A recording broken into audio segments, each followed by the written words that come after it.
Hold on, we got our fancy board. We good? Okay.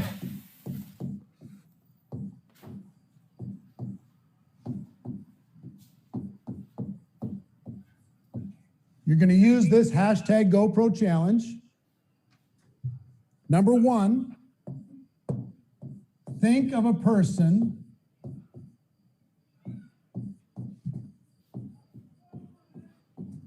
you're grateful for.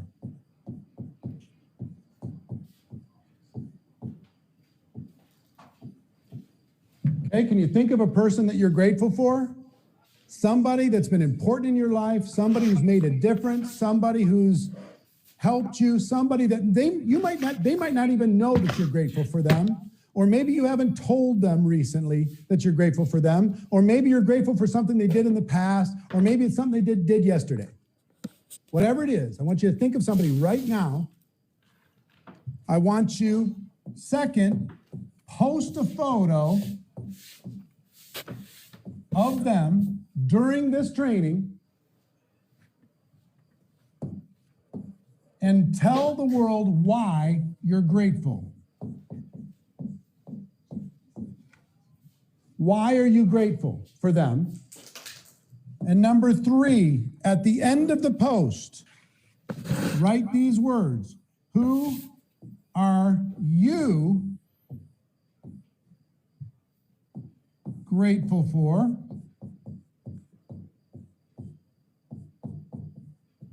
Question mark. Post your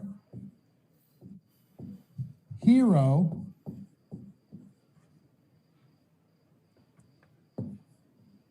and why you're grateful. At the end of the post, who are you grateful for and why are you grateful? So 3 things. You want to put the hashtag GoPro challenge into this post. Think of a person you're grateful for. Post a photo of that person and why you're grateful for them, and just let them know all the way to the top why, all the reasons why you're grateful. Go crazy with, oh, we got it, cool. Take a photo of this slide. Take a photo of this slide. Think of one person you're grateful for. Post a photo of them and why you're grateful. And at the end of the post, who are you grateful for? Post your hero and why you're grateful. So just like passing it forward with any other ice bucket challenge or anything else, pass it forward so other people go out and tell the world who they are grateful for. Thanksgiving and gratitude, appreciation is going to open up incredible doors. So that's what I had to share with you. I want each of you to accept that challenge and to post it. If you do me a favor, post it to the world on all your different social, but then also post it inside of the challenge group so we can see who you're grateful for. Okay? Post it to the world, hashtag GoPro challenge, and also post it inside of the group. Okay? So that's it. Let's go to our first recruiting trainer. This young lady I met many years ago. I could not believe how much money she was making. She came to Las Vegas to learn how to grow and do better. And since then, we've become dear friends. She has 457 personal recruits over the course of her career. She has over 100,000 distributors on her team, over 1 million customers, all as a single mom growing up in a little tiny town in Texas. Whitney husband, you are on. Please, young lady, share with these people how you achieved your success and what they can do in order to be able to have something even close to similar. Everybody give her a round of applause. Show them the love hearts, smash the love hearts, say in the comments how you're grateful for Whitney. And Whitney, go ahead, hit it. Hey, thank you so much. You're so sweet, Eric. I was literally like pausing, like unmuting myself and screaming at my kids to go downstairs because they're talking behind my door. But yeah, so I'm really excited to be here. What is it doing? I can't hear her. You can't hear me? Okay, I can now. Go ahead. Go. Sorry. Okay, so I'm really excited to be here. And I really feel like yesterday, Jefferson and Emily kind of set me up, like perfect for exactly what I want to talk about. I came into this business and I had no idea what I was doing. I did not have a big network. I'm from a little needed my Facebook down to like 200 people whenever I was pregnant. So like a year before I even started the business. So I really didn't have a lot of people to talk to. I was staying at home with my son by myself. I didn't have a lot of friends anymore. And so I came in and I knew how to sell products. It was really natural to me. So I sold some products and things like that. And then I realized, well, there was an opportunity here to really make some money, to really make money more than just a couple $100. And that's amazing. But I was in a position in my life with food stamps and government assistance. I needed more than a couple $100 for us to make a living, right? So I realized that you had to recruit people. I was like, how am I going to do this? And I was able to recruit some customers and things like that, but I wanted to really expand my business and I didn't have the friends and the family to talk to and to, get them to join with me. So I was like, well, what can I do? And at that time I was in school. I was back in school full time. And I had this little notebook. I still have it. And there was a couple classes that were really boring to me. And I would sit in the back of class and I just started making lists. And what I did was I live in Texas, right? So I first started with towns, cities. I say towns because I live in a town, right? I'm not really a big city girl. So I started with towns literally, and I would write down towns of people, or I've written up towns, that I could, that I think of off the top of my head. And then I was, okay, well, who do I know in that town? Or who do I know that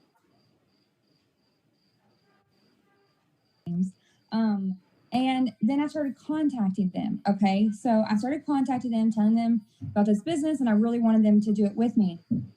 You don't need the scripts and stuff because you already heard those yesterday, and I'm sure you're going to hear more about those in the coming days. But I would contact them and tell them, I'm starting this business. I've started this business. I would tell them how excited I was. I was telling them how amazing I was doing. Everyone was loving the products, and I wanted them to do this with me. So I did that. And then from there, I actually started expanding into other states. Now, at the time, I did not know very many people from other states. Okay. I hadn't really left Texas. I went to school in Texas. I didn't know anybody from anywhere else.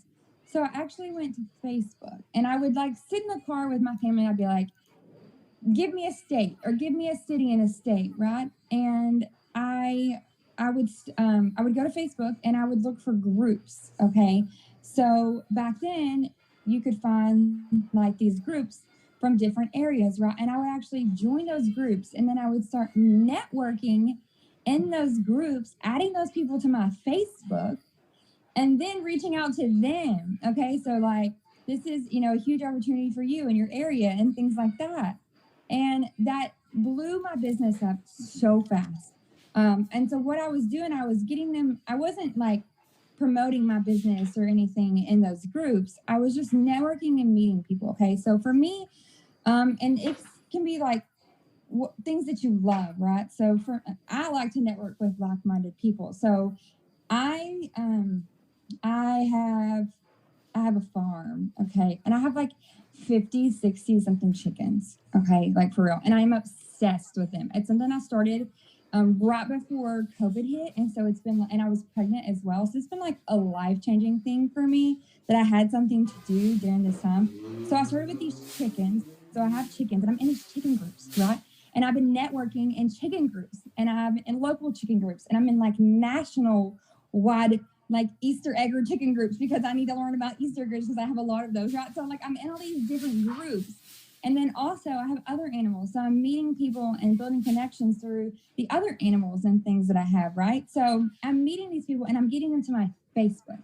And then on my Facebook and my Facebook stories, things like that, that's where they're starting to see that I do more than just chickens. Okay, so I have a lot of chickens, but I have a bougie ass chicken coop. Okay, like a $5,000 chicken coop, just the shell. That's not including the runs off of it and the inside of it. It's really freaking cool. And people want to know, how do you have a chicken coop like that? Like, how do you have chickens don't make enough money for this, right? So like, how do you have money for these types of things, right? So, you know, that's when people start to get curious, and I mix that stuff into my stories. I mix my business and my products into my stories, and that gets people's attention. Okay, that gets their attention. I'm dying at the comments below here. But yeah, so I do that, and that is now helping me grow my business. But I've done that from the get-go. I haven't always had chickens. There's been all different types of ways. So there's things that I'm interested in. There's areas, and I just used Facebook and social media to find people that I communicate with. And this is something that I see a lot of people just don't do. They sign up for their business, and they just talk to the people that they already know, and they're like, well, how do I find and add more people? Well, you've got to get creative. You've got to get out there and find more people. And for me, I do my business 99.9% online. I hardly ever go in public to do my business. So I'm also an extreme introvert. I'm not meeting people in the grocery store. I'm not having conversations with people in the grocery store. I don't usually look like this in the grocery store. Okay. So I'm not really meeting people, right? So I had to use social media to do that. And it's a huge opportunity. Sit down, write down some things that interest you, just like you write down the cities and things like that, and people, the names, or maybe even like think about the things that interest you, and then, oh, okay, so who do I know that is interested in these same things as me, and do that, and then start contacting those people. And when you contact those people, and you're making the connections with them and getting them to either join your team, buy your products, be a supporter. They may even just be a referral for somebody else. And you just keep doing that, because every person that you come in contact with is not your destination. They're the doorway, right? So they're the doorway to opening to a whole new network of people. And I've just built my entire business off of doing that completely organically. And I know some of you are going to be like, well, I love network marketing and I love MLM, and that's what I love. And don't go into those groups and try to recruit people. That's so silly. Think about things that are completely unrelated to you, or not to you, but to the business, and get creative and really try to find people that are interested in other things as you, because there might be something special that you're really interested in and that they're interested in, but they can't do everything that they want because they don't have enough money, right? And this business can be an opportunity for them to make some more money to help fund that hobby of theirs. And so I built literally the whole business that way. But there's also there's one more thing, and I'm gonna go super duper fast for y'all, because Eric took some of my time. Just kidding. But so there's one other thing that I've always done, and this is kind of goes into the fact of it's the holiday season. So like we're coming into the holidays, Thanksgiving here in the US, we have Christmas coming up everywhere, right? So what I do every single year now, and some of you have probably dropped the ball on your customers, on your prospects. If you've ever dropped the ball, okay, and you haven't kept in contact with people that you should have kept in contact with, the holidays is the best time. Okay, it is the best time to not look really ridiculous for not following up. I mean, even your customers that you didn't follow up with. Okay, this is the best time. So all you have to do is reach out to them,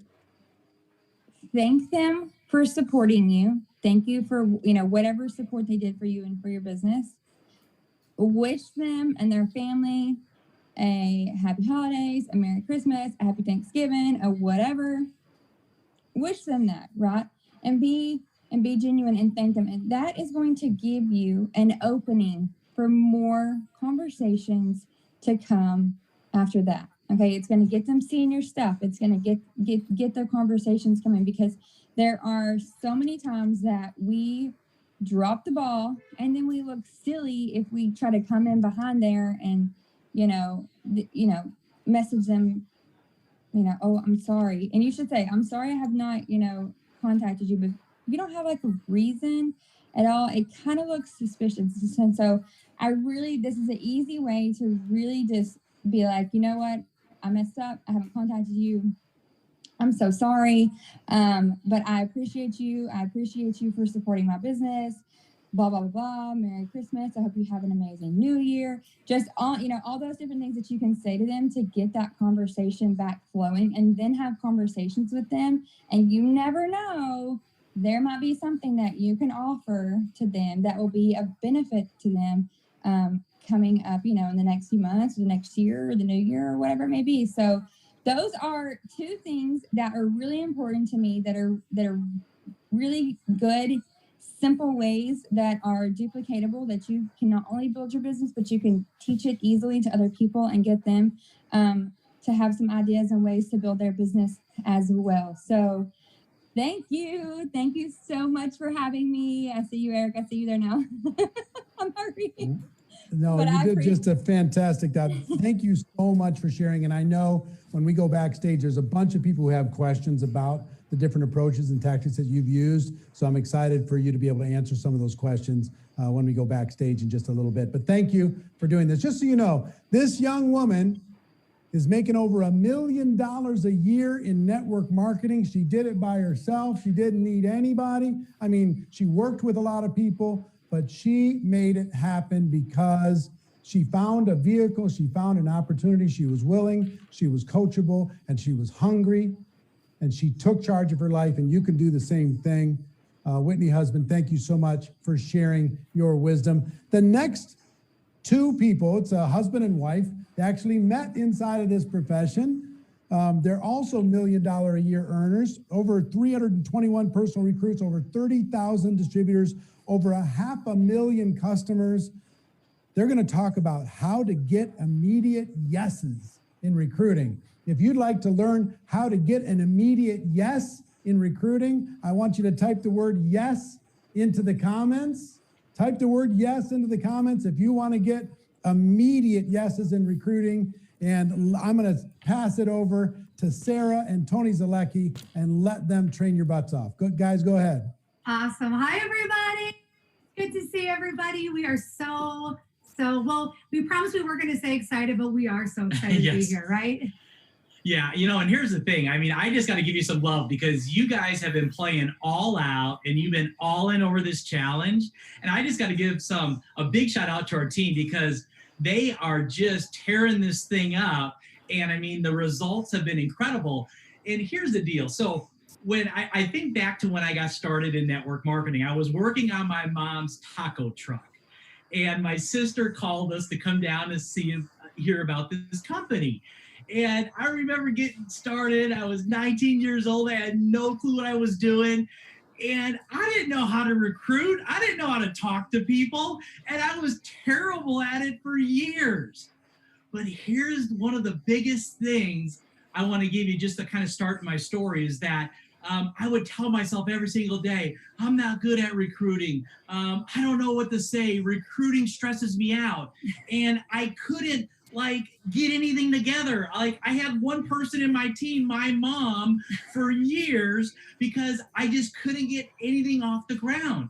And what I had to start doing is if I wanted to create my best day, if I wanted to just start getting recruits and start getting people around me to do this business, I had to stop bringing my past in my negative thinking and my self-talk, and I was just beating myself up so much. So if you're beating yourself up every day, if you're saying those things that I said, you got to stop. Start saying every day I'm improving. I'm learning new skills. I'm getting better at this thing every single day. And you really want to start acting as if You're a top recruiter in your company. You're a top income earner. You have all this confidence. You have all this belief. Because when you start acting that way, here's what's happened. It's going to happen. You're going to start recruiting. You're going to start growing a team. You're going to start talking to more people. Those people, guess what's going to happen? They're going to start talking to more people. They're going to be buying more products or your service, right? And guess what? That's the success cycle. Exactly. Well, I think about too, when I first got started, I was 21 years old. I was a nanny. I was a glorified babysitter. And I just wanted to build something for me. I wanted a little bit of ownership. And, I fell in love with the profession. First 2 years, though, struggle. I mean, it took me 2 years to recruit one person in my business. And I went to all the trainings and I learned how to invite and follow up and do all the fundamentals of our business. And I also realized too that our business was about connections.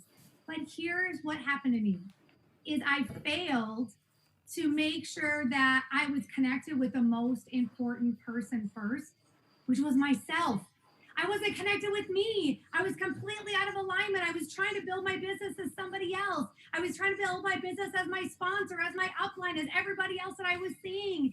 And I couldn't figure out why, nobody liked me. And we all know when no one likes you, no one trusts you. One of my mentors shared with me something that was so powerful. He said, Sarah, you can be impressive, but not likable.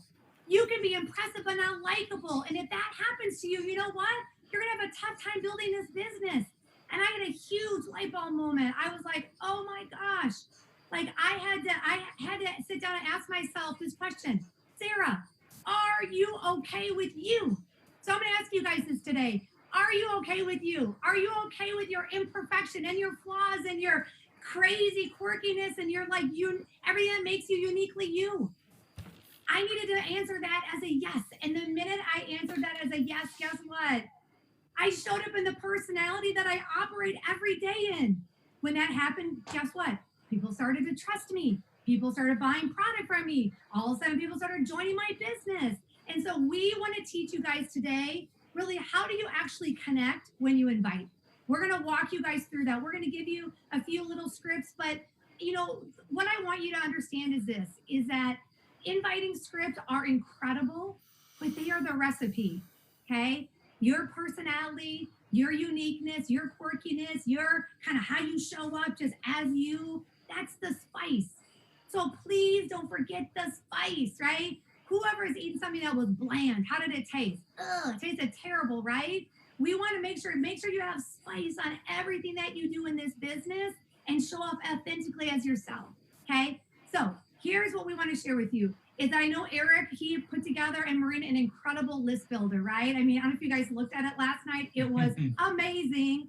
But as you guys start doing your list, understand that there are 3 buckets of people that we're going to help you guys connect with. And we do this all the time when we're working with brand new people right away. They got their list and we're looking at their list. We're helping them game plan, right? So they can have a great start. But there's people on their list that they look up to. There's people on their list that are equal to them. Yeah. And then there's also people on their list that, people look up to them, right? Yep, exactly. So guys, the thing I want you to know about inviting is that we all make it way too hard. It needs to be like, I tell people, every time I connect with someone, it's like I'm sitting across the table with someone, having a glass of wine or having a cup of coffee or what have you, and just having that conversation, right? Connecting. So, when we talk about these 3 things, the very first one, like that Tony mentioned, was look up to, right? There are people in our world that we look up to. And it's so important, guys, that the way that we connect with them, we can't just go to them and say, hey, you need to do this. You would be amazing. Or, we can't. They would look at you like, kid, like, what are you talking about, right? Because that's what happened to me in the beginning. So I had to figure out, like, how do I connect with these people that I look up to? So I want to give you guys a couple of key words. I'm not going to give you full scripts, but key words to use in your invite that will get them to pay attention and more than likely take a look at your business. At least take a look, right? Because that's all we want people to do is just take a look. So I use words like help. I use words like opinion. I use words like admire. I use words like value, right? I use words like I would love your advice, right? So once I started implementing those key words into the people that I looked up to, then all of a sudden they were like, yep, you know what? I would love to give you my opinion. Yep, I would love to help you out. Yep, wow. She gave me compliments. She admires me on whatever, being business savvy or whatever it may be, right? So think about those people on your list that you look up to. You want to make sure you throw those keywords in when you connect with these people, because once you do that, they definitely will take a look at what you're, at your business, or, maybe even your product or service too, right?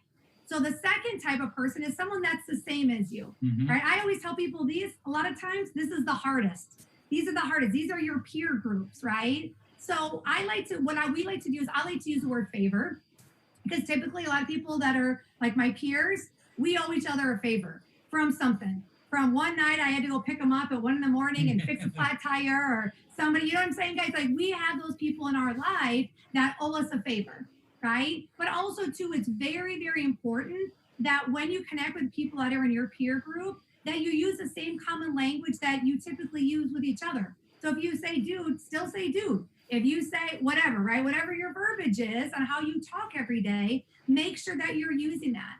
Another key word that we like to use with our peer group is count on. You know what I mean? Because a lot of people in my peer group, I count on them and they count on me, right? So in my invite, when I connect with them, I use the word count on, or words I should say, in my invitation to take a look at the business, right? Third type, right? Third bucket is the people that look up to you. We all have those people. Those are the people that, I know we're not going out a lot right nowadays, but those are the people that will call you up and say, hey, what's happening this weekend? What's everybody doing? Where's the party at? Or right? Those are the people that, guess what I tell people? You just tell them, guys. You just say, hey, listen, I want you to take a look at this. We're going to do this together, right? This is going to be a blast, right? And it's important that with those people, like, don't use all these other keywords I talked about. Like, they're not gonna hear you, right? So the people that look up to me, I'm just like, hey girl, listen, we're doing this. You know what I mean? I think I found something that you and I could do, and we're gonna have a blast doing it, right? So again, those are the people that look up to you, right? So, my posture, guys, when I, when I've always invited is, and it might sound a little crazy, and I know that it's not necessarily like 100% on the money, but my posture was, guess what? Whenever I picked up the phone or did a DM or a private message or a voice memo, in my head, I always tell myself, they are going to be so happy to hear from me. They are going to be so happy to hear from me. My energy is good. I'm already feeling great. Whether they say yes or no or whatever, doesn't matter. But to me, I always set like my spirit right before I connect with these people. And, the posture piece, I think, is so fun, when you're, even when you're starting out. Again, I said this for 2 years, right? Until I started figuring it out when it came to how to invite in those 3 buckets. So, babe, let's give them the instant yes method, because this is awesome. Yeah, let's give it to it. So we created something called the instant yes method. It's 4 things, okay? So very, very simple. I'll say them out and then we'll jam through them, okay? Number 1, problem. Number 2, solution. Number 3, action. Number 4 is buy/join. Okay. So what does that mean? Our business, guys, the most important thing we can do is be a great listener. That is the most important thing that we can do, is be a great listener. And another way that we like to invite is we like to invite according to someone's need. Okay. So again, in the list builder that you filled out, typically, I'd say the first probably 30 to 40 people we've had connections with before. Maybe we talk to them on a weekly basis. Maybe we voice message with them, right? We have a pretty good idea of kind of what happens in their life. But have we really stopped and listened to what they tell us? Majority of the people, guys, in those conversations that we have, they have a problem. They have a pain point that they're telling us all the time. We're just not listening. Maybe it might be someone's talking to us and they talk about how they're tired of paying for daycare. They're tired of somebody else raising their kids. They're tired of not being healthy. They're tired of being overweight. They don't know the last time they went on vacation. They're tired of having a broken down car. You know what I'm saying? Like, they're tired of not having friends. They're tired of being lonely. They're tired of not having a social life, right? Those are all pain points. Here's what's awesome about our business, guys. I believe in my heart that we are a solution for all of that.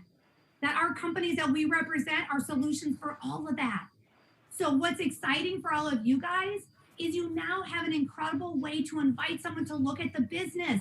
Instead of getting caught up in all these scripts on what to say and how to say it, and we feeling like a robot, what if we actually just wrote those things down in the conversations we have and invite? So that's considered the pain point is a problem, right? Our company, our business is a solution. And if we can invite according to someone's need, guess what they're going to do?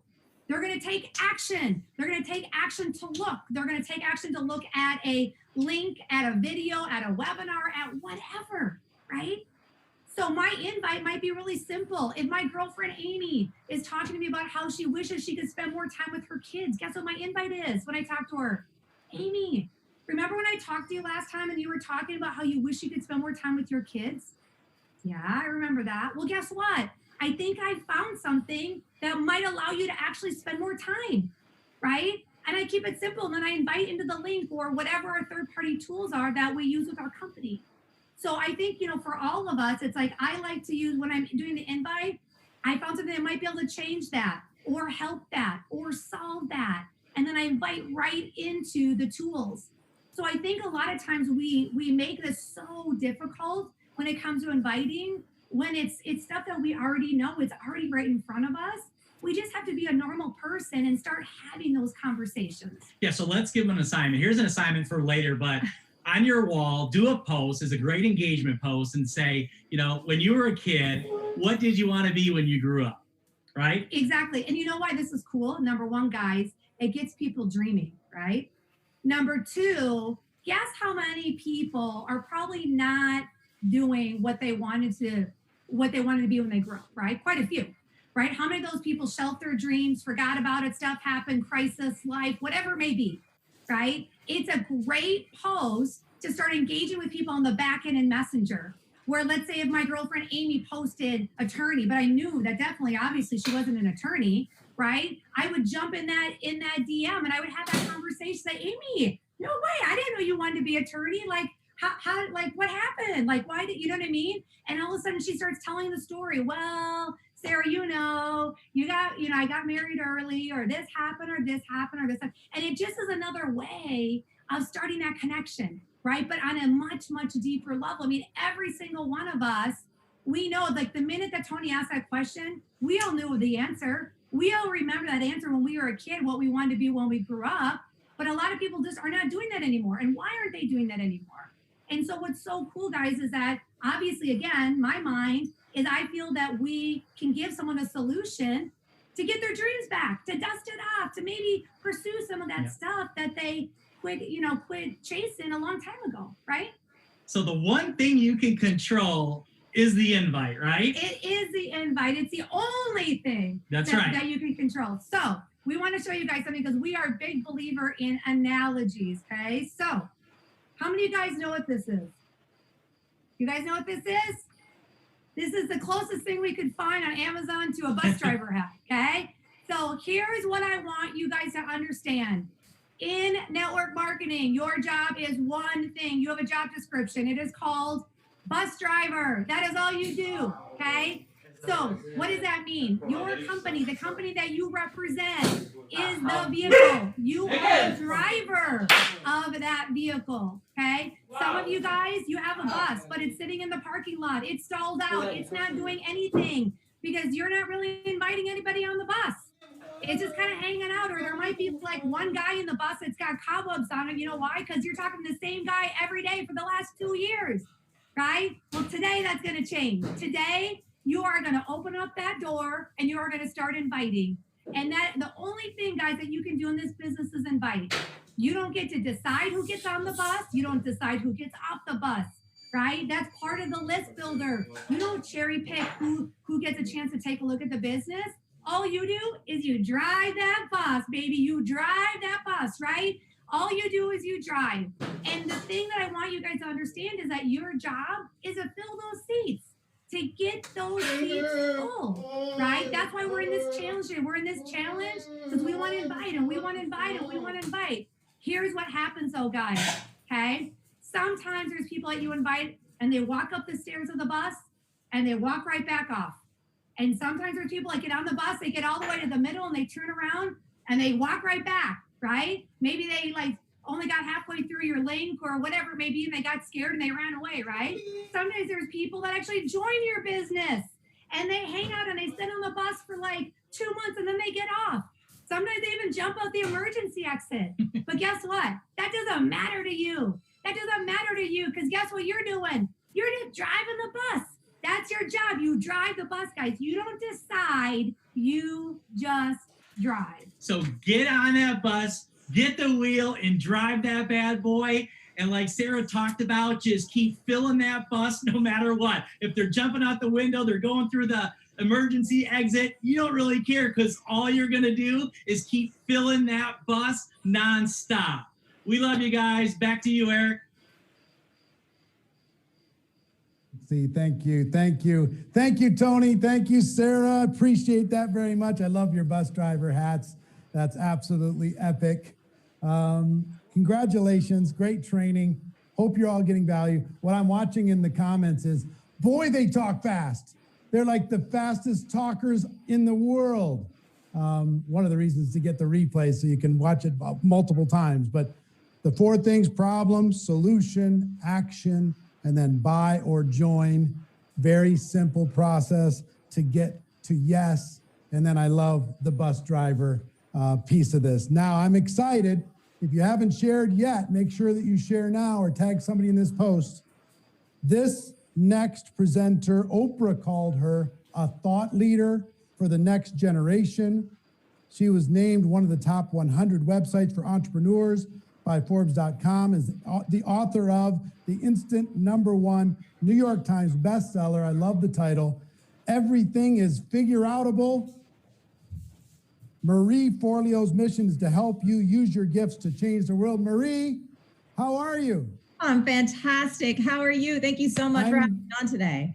I'm so glad that you're here. Everybody here is looking to have a breakthrough, and we're giving them tactical messages on how they can go out and build their entrepreneurial businesses. What I'd love you to do is help them figure out the mind game so they can turn any obstacle that they have into an opportunity. So take it from here. Oh, yeah. Well,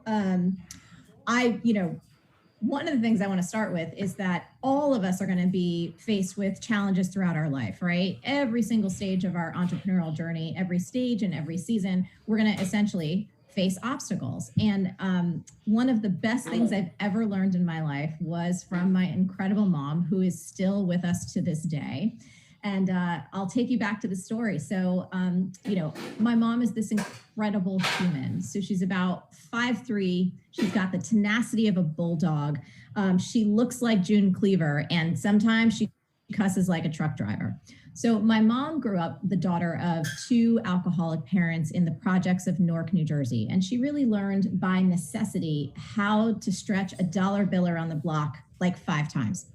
And she made herself a promise that when she grew up and she was an adult, that she would find a way to make a better life. And one of my fondest memories from when I was a child was sitting around the kitchen table in New Jersey on Sundays with my mom clipping coupons. So she loved to teach me all the different ways that our family could save money. And one of her favorite things to teach me about was the fact that brands would send you these really cool free things like recipe books or utensils if you saved up your proofs of purchase. I don't know how many of y'all remember that, but that was a big part of my childhood. And one of her prized possessions was something that she got for free from Tropicana orange juice. It was this tiny little transistor radio. It looked like an orange, shaped like an orange. It had this red and white straw sticking out of the side. And I don't know what it was about that thing, but she loved it. And my mom's one of those humans who's just constantly busy. She's always doing something around the house. She's never sitting still. And as a kid, I remember the way that I could find out where my mom was listening for the sound of that tinny little AM FM radio. So one day I was coming home from school and approaching the house, walking down the block, and I hear her radio blaring in the distance. And as I got closer, I looked up, and there I saw my mom perched on the 2nd story of our 2-story house, very precariously. Her little Tropicana orange radio was sitting next to her, and she was like wobbling up there. And I was like 8 years old. I was like, Mom, what are you doing? Are you okay? And my mom yells down to me. She's like, Ray, I'm fine. She said the roof had a leak in it. I called the roofer. He said it was going to be at least $500. I said, screw that. I'm doing it myself. That was my mom. Another day, I remember coming home from school and I heard the radio and it was blaring from like the back of the house. So I'm tiptoeing around, going to the back of the house. I see my mom. I realize she's in the bathroom and I pop open the door and there my mom is in the bathroom. There's dust particles in the air. There's pipes sticking out of the walls. It looked like an explosion went off. And I was like, Mom, are you okay? What are you doing? And she's like, oh, you know, the tiles, they had some cracks in it. I didn't want the bathroom to get moldy. So I'm retiling the entire bathroom. Now, you have to understand, y'all, this is the 80s, right? This is like a pre-internet, pre-Google, pre-YouTube kind of world. And my mom, she never got past a high school education. So, you know, this was kind of interesting. So there's this one day that I came home from school and it was late. It was in the fall. It was already dark out. It was super creepy. And as I approached my house, something was different. I look up and it's completely dark and completely silent, which for an Italian-American home, never a good sign. I opened the door and I felt that pit in my stomach, that pit when there's something wrong. And I was like, gosh, where's my mom? Where's the sound of that radio? Tiptoeing around and all of a sudden I hear some clicks and clacks coming from the kitchen. So I follow that sound and I see my mom hunched over the kitchen table, which looked like an operating room. She had electrical tape, screwdrivers, and then spread out in front of her in about a dozen pieces was a completely dismantled Tropicana orange radio. And I was like, Mom, are you okay? This is your favorite thing. What happened? Is it broke? And she said, Rio, no problem. It's fine. She said, you know, the antenna was off and the little dial wasn't working. So I'm fixing it. And I sat there just looking at her work her magic like I've always done before. And I finally asked the question I should have always asked, which was this. I said, Mom, how do you know how to do so many different things that you've never done before, but nobody's showing you how to do it? And she put down her screwdriver and she cocked her head to the side and she said, Ray, what are you talking about? Nothing in life is that complicated. You can do anything you set your mind to. If you roll up your sleeves, you get in there and you just do it. Everything is figure-outable. And y'all, I was just like, everything is figure-outable. Everything is figure-outable. Oh my God, yes, everything is figure-outable. And I swear to you, ever since that day, that 3-word phrase buried so deep in my soul, and it's been the driving force of everything that I've created in my life. I mean, you know, when I was in high school, that little phrase helped me extricate myself from a physically abusive relationship. When I went to college, it helped me get through every obstacle from not getting the right classes, having to switch majors, having to get work study programs. I remember after I graduated, it helped me get a job on Wall Street. It helped me get a job in publishing. When I was finally ready to start my own business, I didn't know what the heck I was doing. And I was so terrified. I had so much fear, so much self-doubt, so much insecurity. That phrase helped me get over that hump. And now I've been in business for 20 years and it has not been a rainbow. It's not been, you know, skipping around, tossing daisies and unicorns all over the place. Like everyone here watching right now, there are challenges. And there is not a day that goes by that that little phrase, everything is figure-outable, doesn't help me pick myself back up and take any obstacle and find the opportunity within them. So that's the everything is figure-outable story. Eric, I'm going to toss it back to you because I was told that we were going to have a dialogue and a little Q&A today. So I'm just going to be here and see how I can deliver value to you and all the incredible people in the GoPro Challenge. All right, love that. These people, many times, they're trying to, what would you do? What would you say to somebody who just finds themselves, you know, here's what they could be doing and what they should be doing, and they know it, and here's what they're doing. Yep. And they can't seem to close the gap. How would you coach them on how to close that gap? So I think that's it's a really personal thing. I would dig into it with each and every person, but let's go through some fundamentals that I think can help anyone. First of all, success happens by choice, not by chance, right? And if you want to get to a new level in your business, you're going to have to do things that you're uncomfortable with, that maybe you've never done before. You're going to have to dismantle some habits of thinking, some habits of action that are keeping you down at this level, and that'll take you to this level. I think most of us can get things so twisted up and we want to make it so complex when it's not. So for example, I would invite everyone here to ask yourself, what do you do the moment you wake up in the morning? What's the first thing that you do? I will say, if you grab for this thing, you're already starting off behind the 8 ball. This thing is downgrading your mind. It's downgrading your motivation. It's downgrading your emotional and your mental health, whether you realize it or not. So one of the things I like to tell people is create before you consume. Create before you consume. Never before in the history of humanity have we had so much incoming coming at us. Never before has there been devices like this that are literally engineered to make us addicted, engineered to, again, downgrade our brains. We've never dealt with this. So in order to deal with this and to get to that next level that you're talking about, Eric, you really have to architect your day so that you win. And architecting your day so you win means you start the night before, thinking about, well, what would be the best way to start my day? What would the highest and best me do if I wanted to take my success level from down here to way up here? Maybe it might be starting your day in prayer. Maybe it might be starting your day with meditation, with your partner, looking at your goals, working out. There's no one right recipe for this. And one of my core beliefs, Eric, is that every single one of us is our wisest teacher. So when you get out of listening to this thing all the time, or you get out of listening to other people, I would suggest everyone here take some time and write down, if the highest and best you was showing up first thing in the morning, what would that look like? Architect it. And then it's as simple as pie. You got to do it. You have to train yourself to show up like the highest and best you, regardless if you feel like it. There's a caveat to this. Obviously, we are still in the midst of a global pandemic, right? There's going to be times in all of our life where physically, perhaps we don't feel well, and you got to prioritize your health. So I'm not saying to push past where you're burning out. I'm not saying to do anything that would put you, in a terrible predicament health-wise. But 99% of the time, that's not what's going on. 99% of the time, it's a conversation in our own head that says, oh, I don't want to. It would be easier to scroll my feeds, or it would be easier to, read something that really is not going to get me ahead.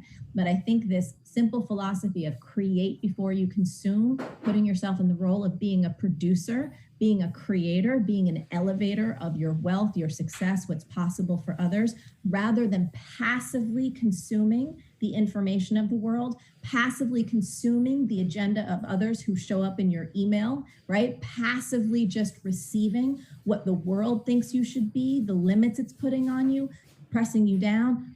We want to be proactive creators, creating that possibility for ourselves. And you don't want to make it any more complicated than that. Yeah, passive consumers, we all have become passive consumers. They're spending trillions of dollars trying to turn us into passive consumers versus proactive business builders. And the one thing that I found out inside of this business, and you talk about people working too hard, treat your health. I mean, if you get the virus, then yes, totally take care of yourselves. And if you got some serious situation, yes. But here's what I will tell you, Marie, and for everybody else here, and they all know it, but I'll just say it to you. Very few of these people could be accused of working too hard. Right. Most of them, if somebody was following them around with a hidden camera and you're going to try and take them to court and prove that they were trying to build a network marketing business, you wouldn't have enough evidence to be able to convict them in front of the judge. You'd be able to say, well, no, I guess they're not doing very much.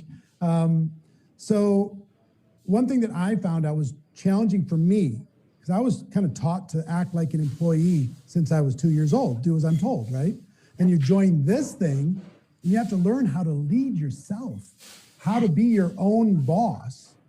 And the way I treat it, I almost treat it like there was Eric number one and Eric number two. Eric number one was the boss, Eric number two was the employee, and Eric number one was tough. Eric number one was sitting over my bed in the morning saying, you ever gonna get out of bed? Eric number one was saying, come on, are you gonna scroll forever? Come on, are you gonna call somebody? What hours are you gonna work? What are you gonna do in those hours? Eric number one would hold me accountable. And slowly those two people merged into one, and I learned how to employ myself. Okay. So good. But most people struggle from fear or from just programming.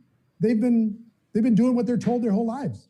And nobody's telling them what to do. So I'll ask a question in the comments, and I want to ask you a question, Marie. The question for everybody watching this, and be honest, if you have the courage to answer this question in front of the world, I'm your fan. But be honest when you answer it, because God's watching. How much would you pay somebody else to do what you've done in your network marketing business for the past 30 days? Woo! How much would you pay somebody else, honestly, to do what you've done in your network marketing business the last 30 days?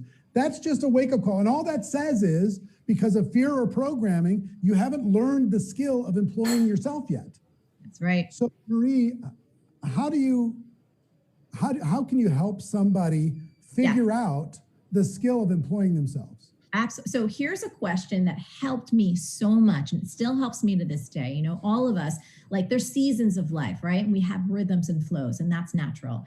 This question, I remember specifically at the beginning of my journey, really helped me up my own game.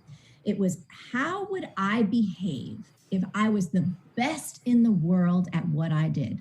That doesn't put me in competition with everyone else. It's not to go down that compare Schlager road, but the best, highest and best version of me. How would I behave? What's the first thing I would do in the morning? What's the second thing I would do in the morning? What's that whole list of things that I am not touching? No way. And what's the whole list of things that abso-friggin-lutely, if I want to use my time on this earth to make the biggest impact that I possibly can, to take care of my family, to take care of my community, to be an example of what's possible, how would I behave if I was the best in the world at what I do?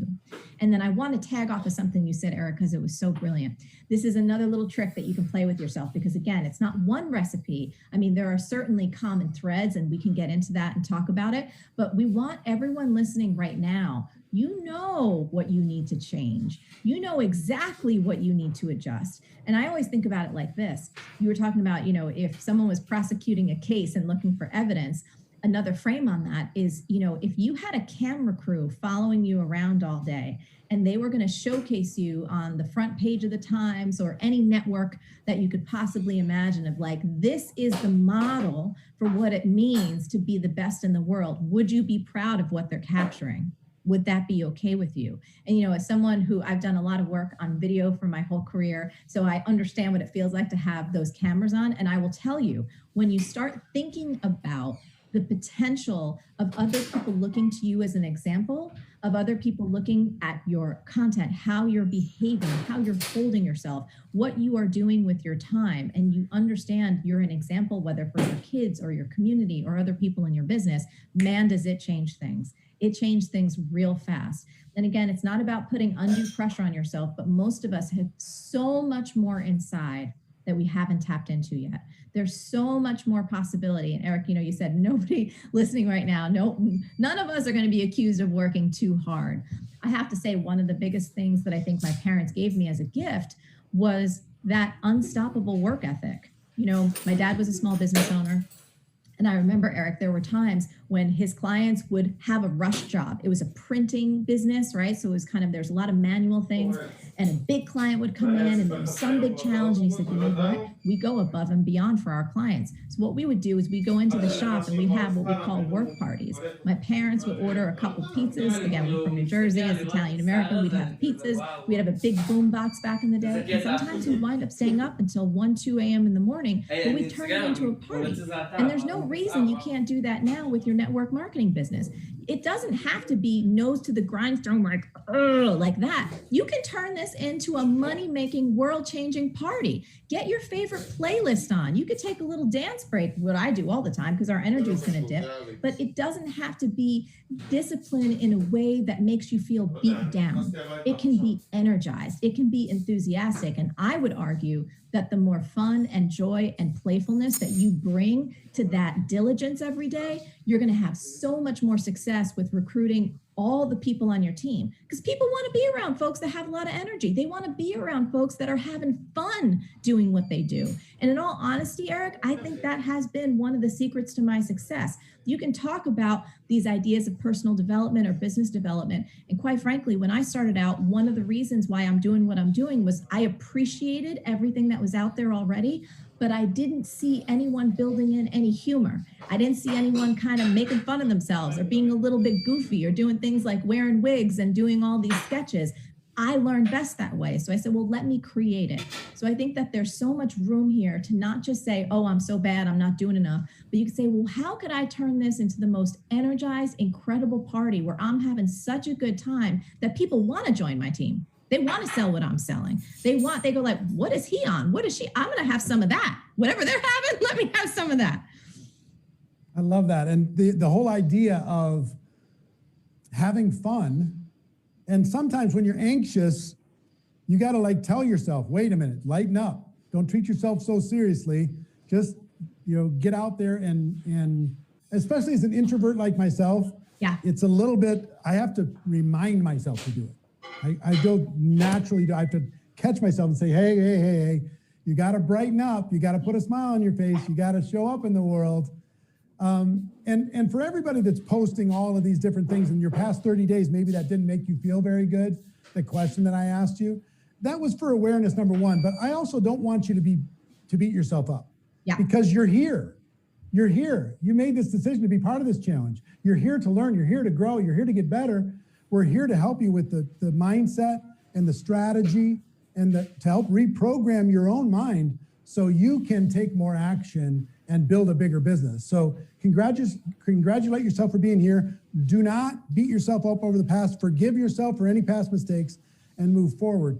The other thing I would tell you, Maria, I'd like to get your feedback on this because for me, when people used to say, go be yourself, that was not good advice for me because I didn't like myself.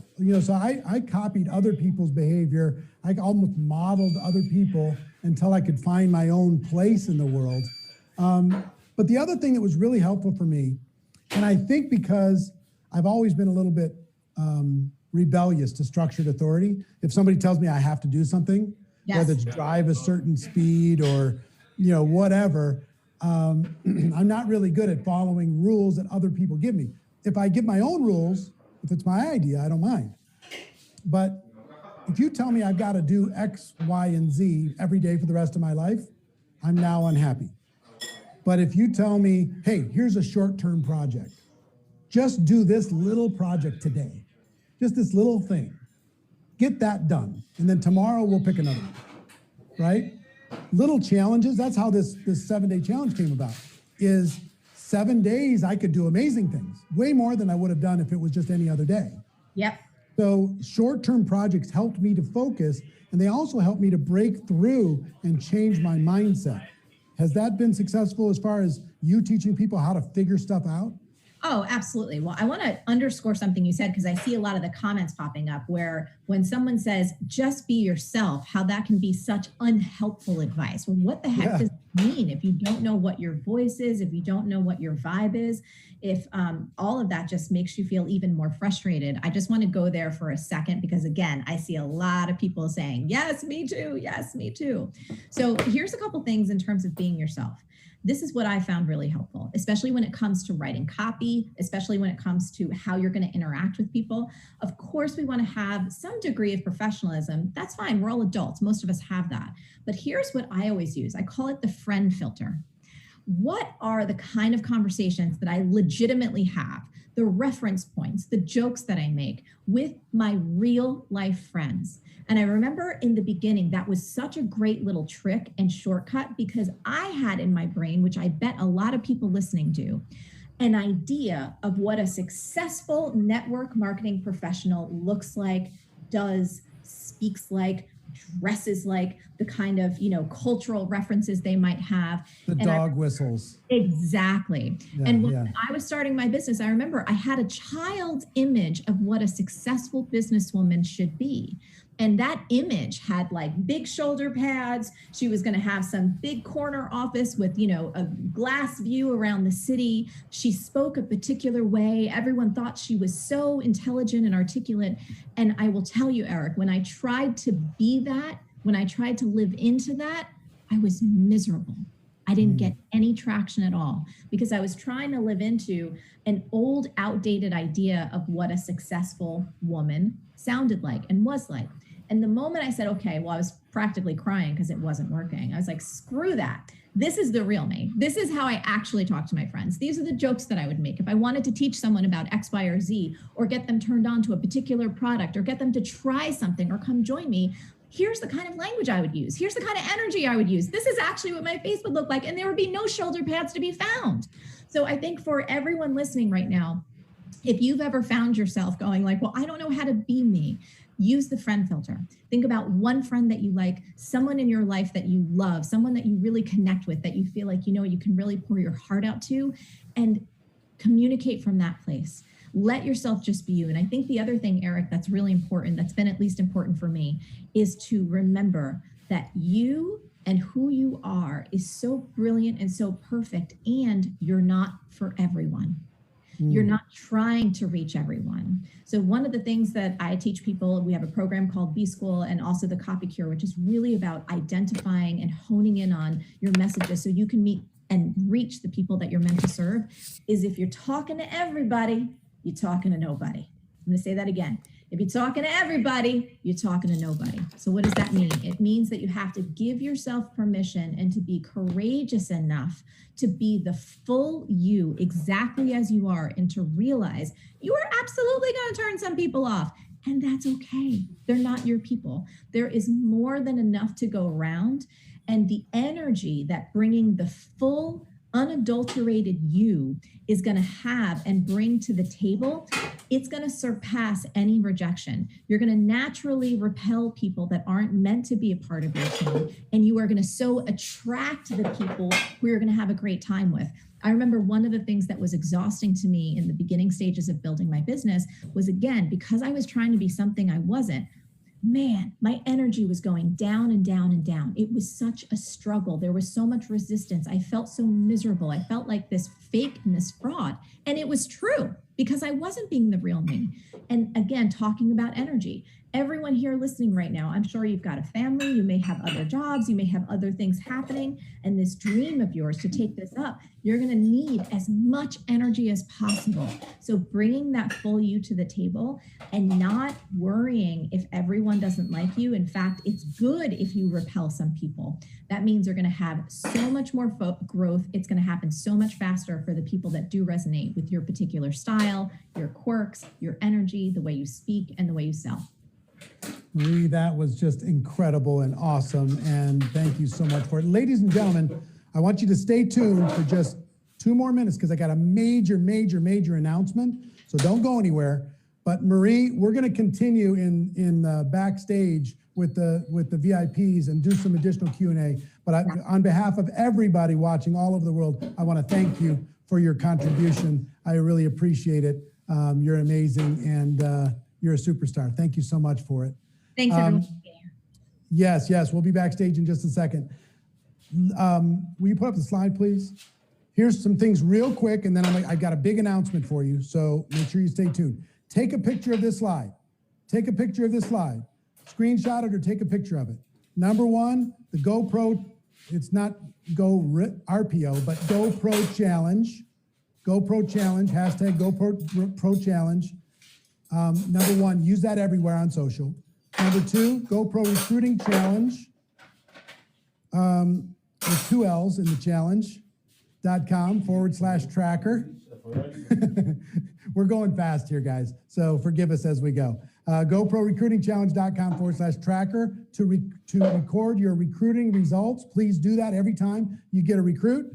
GoProRecruitingChallenge.com/lifetime access. If you want to get the replays, the price doubles tomorrow. I want you to be able to get that. GoProRecruitingChallenge.com/backstage. And again, all those challenges are 2 L's /backstage. That will get you the backstage pass. So you can be part of that for the rest of this. Share this post for the prizes that we laid out today, and make sure that you make your gratitude post. I can't wait to see those. And if you have any questions on anything, just go to support@networkmarketingpro.com and send them an email, and they'll take care of you. Now, throw up the last slide, please. Day 3 is going to be unbelievable. I want you to make sure that you tell the world, if you're going to hit any day, make sure it's day 3. Day 1 and day 2 are unbelievable. Day 3 is going to be amazing.